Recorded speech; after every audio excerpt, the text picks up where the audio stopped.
Kami dari kelompok 1 akan menyampaikan hasil diskusi dari kelompok kami mengenai analisis faktor bahaya debu terhadap lingkungan kerja. Baik, langsung saja masuk pada materi pertama mengenai pengertian dari debu yang akan disampaikan oleh saya sendiri. Yang pertama ada pengertian dari debu. Dari beberapa literatur, pengertian debu sebagai berikut. Yang pertama ada menurut Mukono 2005, yaitu debu adalah butiran padat yang dihasilkan oleh manusia atau alam yang merupakan hasil dari proses pemecahan suatu bahan produksi. Dan yang kedua ada menurut Sumakmur 2014, yaitu debu adalah butiran-butiran padat yang dihasilkan oleh proses mekanisme seperti penghancuran, pelembutan, pengepakan yang cepat, peledakan, pengolahan, dan lain-lain dari bahan organik dan anorganik. Contohnya debu kayu, logam, arang batu, butiran-butiran zat, dan sebagainya. Selanjutnya ada karakteristik debu. Karakteristik debu dalam industri menurut Fahmi 1990 sebagai berikut. Yang pertama ada debu organik. Debu yang dapat merusak alveoli yang merupakan penyebab fibrosis pada paru-paru. Contohnya seperti debu kapas, daun tembakau, rotan, dan padi-padian. Yang kedua ada debu mineral. Debu ini tidak bersifat fibrosis pada paru-paru dan terbentuk dari persenyawaan yang kompleks seperti SiO2, SnO2, dan Fe2O3. Yang ketiga ada debu logam. Debu ini teraprosi melalui lambung dan kulit hingga dapat menyebabkan keracunan. Contohnya adalah Pb, Hg, Cd, dan lain-lain. Selanjutnya, metode pengukuran debu. Fungsi pengukuran debu adalah untuk mengetahui seberapa besar tingkat paparan debu di suatu wilayah. Contohnya lingkungan kerja. Alat yang dapat digunakan ialah LVAS atau Low Volume Air Sampler yang dinyatakan sebagai alat untuk mengukur kadar debu lingkungan kerja. Perbandingan dengan nilai baku mutu kualitas udara serta nilai ambang batas berlaku pada Peraturan Menteri Ketenagakerjaan Nomor 5 tentang Keselamatan dan Kesehatan Kerja. Jenis-jenis debu yang dapat menimbulkan gangguan kesehatan pada manusia. Yang pertama adalah debu karsigonik, adalah debu yang dapat merangsang terjadinya sel kanker. Contohnya adalah debu arsenik, debu hasil peluruhan radon, dan asbes. Yang kedua adalah debu fibrogenik, adalah debu yang dapat menimbul fibrosis pada sistem pernafasan. Contohnya adalah debu asbes, debu silika, dan batu bara. Debu radioaktif adalah debu yang memiliki paparan radiasi alfa dan beta. Contohnya biji-biji thorium. Sifat-sifat debu. Yang pertama, sifat pengendapan adalah sifat debu yang cenderung selalu mengendap karena gaya gravitasi bumi. Namun, karena kecilnya kadang-kadang debu ini relatif tetap berada di udara. Debu yang mengendap dapat mengandung proporsi partikel yang lebih daripada yang ada di udara. Yang kedua, sifat permukaan basah sifat. Permukaan debu akan cenderung selalu basah, dilapisi oleh lapisan air yang sangat tipis. Sifat ini penting dalam pengendalian debu dalam tempat kerja. Yang ketiga, sifat listrik statik debu mempunyai sifat listrik statis yang dapat menarik partikel lain yang berlawanan. Dengan demikian, partikel dalam larutan debu mempercepat terjadinya proses gumpalan. Sumber debu. Debu yang terdapat di dalam udara terbagi menjadi dua, yaitu deposit dan particulate matter. Adalah debu yang berada sementara di udara. Partikel ini segera mengendap karena ada daya tarik bumi. Suspended particulate matter adalah debu yang tetap berada di udara dan tidak mudah mengendap. Sumber-sumber debu dapat berasal dari udara, tanah, dan aktivitas mesin maupun akibat manusia yang tertiup angin. Dampak pengaruh debu. Beberapa dampak pengaruh debu. Yang pertama ada alergi, kedua iritasi saluran pernapasan, ketiga pneumoconiosis, keempat infeksi saluran pernafasan. Pengendalian 1. Mengambil langkah-langkah untuk mengurangi timbulnya debu pada waktu melakukan pemboran, peledakan, pemecahan biji, atau bantuan dan pada pekerjaan lain di pertambangan, serta membuat peraturan perusahaan untuk meredam atau untuk mengendalikannya. Yang kedua, debu yang mudah terbakar dibersihkan dan tidak terakumulasi pada permukaan peralatan listrik, bangunan, atau fasilitas lain.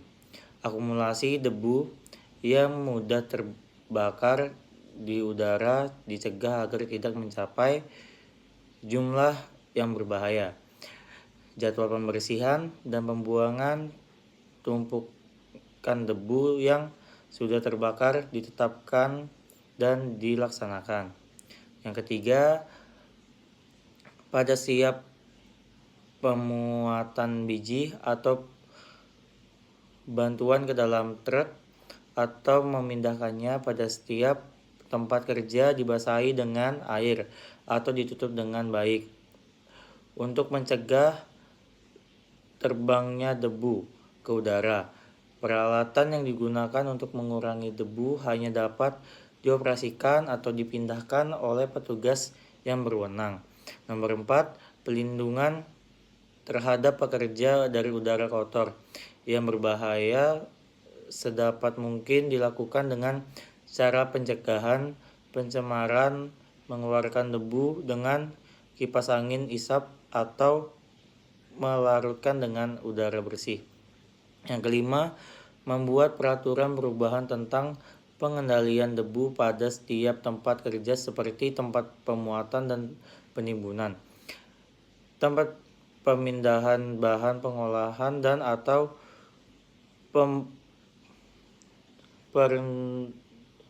permurnian, tempat pemecahan dan jalan-jalan akut.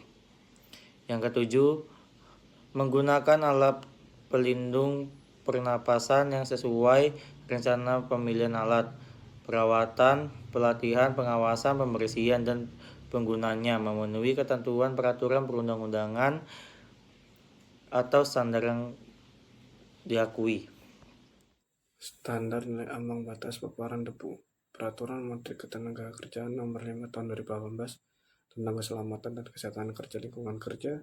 Pada peraturan ini menetapkan nilai ambang batas atau NAB untuk kadar debu total di tempat kerja adalah 10 meter bridge atau meter kubik, dan untuk nilai ambang batas atau NAB debu aluminium tidak disebut secara spesifik dalam peraturan tersebut. SNI Nomor 19 Nomor 02 Nomor 32 Tahun 2005 tentang nilai ambang batas atau NAB zat kimia di udara di tempat kerja. Menurut SNI Nomor 19 Nomor 0232 Tahun 2005, nilai ambang batas atau NAB adalah standar faktor bahaya di tempat kerja sebagai pedoman pengendalian agar tenaga kerja masih dapat menghadapinya tanpa mengakibatkan penyakit atau gangguan kesehatan dalam pekerjaan sehari-hari. Untuk waktu yang lebih dari 8 jam sehari atau 40 jam seminggu dalam SNI Nomor 190232 Tahun 2005 tentang nilai ambang batas atau NAB zat kimia di udara tempat kerja juga mendapatkan nilai ambang batas atau NAB untuk kadar debu total di tempat kerja adalah 10 meter grades atau meter. Baik, resim jurnal. Kadar debu lingkungan kerja dan kapasitas kerja sebagai determine penurunan kapasitas fungsi paru. Selain meningkatkan produktivitas kerja karyawan, lingkungan kerja yang aman dan sehat akan membuat tenaga kerja nyaman dalam bekerja. Salah satu faktor lingkungan yang berpengaruh terhadap kesehatan kerja adalah paparan debu di tempat kerja. Paparan debu dapat menyebabkan kekurangan kerja, berkurangnya kenyamanan kerja, masalah penglihatan, dan gangguan fungsi paru-paru. Penelitian ini bertujuan menganalisis hubungan antara kapasitas kerja dan penurunan fungsi baru pada pekerja lingkungan berdebu. Kadar debu lingkungan kerja belum melampaui nilai ambang batas yang ditentukan, namun terdapat pekerja yang mengalami gangguan fungsi paru berupa restriktif ringan, restriktif sedang, dan mixed. Sangat disarankan bagi pekerja untuk melakukan upaya menjaga kesehatan parunya selama bekerja. Baik, kesimpulan. Makalah ini membahas berbagai aspek terkait debu termasuk penyebab, dampak, dan upaya pengendaliannya. Debu yang merupakan partikel halus yang terangkat ke udara dapat berasal dari berbagai sumber baik alami maupun buatan manusia. Dampak debu sangat signifikan, mencakup efek negatif pada kesehatan manusia, lingkungan, dan aktivitas sosial serta ekonomi. Dari segi kesehatan, paparan debu dapat menyebabkan berbagai masalah pernapasan, alergi, dan penyakit kronis di lingkungan debu, berkontribusi pada pencemaran udara, merusak ekosistem, dan mengganggu pertanian. Selain itu, debu juga menghambat aktivitas manusia, mengurangi kualitas hidup, dan meningkatkan biaya operasional di berbagai sektor industri. Sekian pemaparan materi dari kelompok kami. Jika ada pertanyaan dari teman-teman, bisa menuliskan pertanyaan tersebut di kolom komentar kami. Sebelum ditutup presentasi pada video ini, kami ingin mengucapkan terima kasih pada Ibu dosen pengampu Hygiene Industri, yaitu Ibu Dewi Fitria STRKEP MKes, dan teman-teman sekalian yang sudah menyimak video presentasi dari kelompok kami hingga akhir. Saya kira cukup sekian video presentasi dari kelompok kami. Kesepian tanpa kekasih, sekian dan terima kasih. Wassalamualaikum warahmatullahi wabarakatuh.